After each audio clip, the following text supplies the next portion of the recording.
America is one step closer to living in a world of drones. The FAA will use half a dozen locations around the country to test the safety of unmanned aircraft. Jeff Pegues is at the National Air and Space Museum in Washington. Jeff, good morning.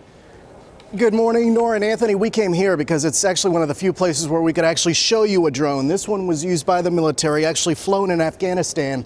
But it's the use of drones in other applications that's really behind this FAA announcement.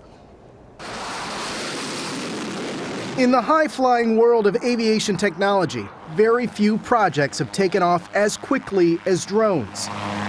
Battle-tested in conflicts overseas, drones are going domestic. The FAA has already approved limited use for unmanned aircraft over American soil, helping Customs and Border Patrol agents along the U.S.-Mexico border and giving local police departments a better view. But drones also have significant potential commercial applications. We're talking about delivery here. We're talking about delivery, so there's an item going into the vehicle. Something Charlie Rose discovered when he visited Amazon headquarters for 60 minutes. In response to the accelerating private sector demand for drones, the FAA said Monday it has chosen 6 sites around the country for testing, including the University of Alaska, Texas A&M University, and a former Air Force base in New York.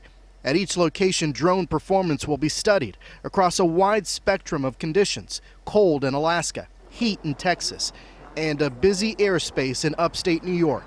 It's the next big step in the civilianization of drones. The Brookings Institution's Peter Singer says drone testing will create more than just buzz. This will be a multi-billion-dollar industry. Why? And for those 6 test sites, it's a lot like becoming the potential robotic version of Silicon Valley.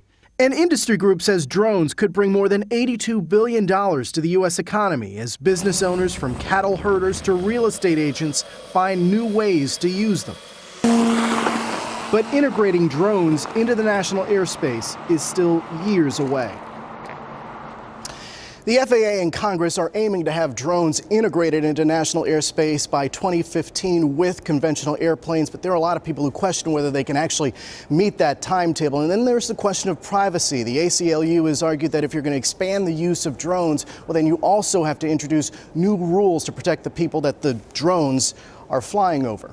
Nora, Anthony? Jeff Pegues, thanks, Jeff.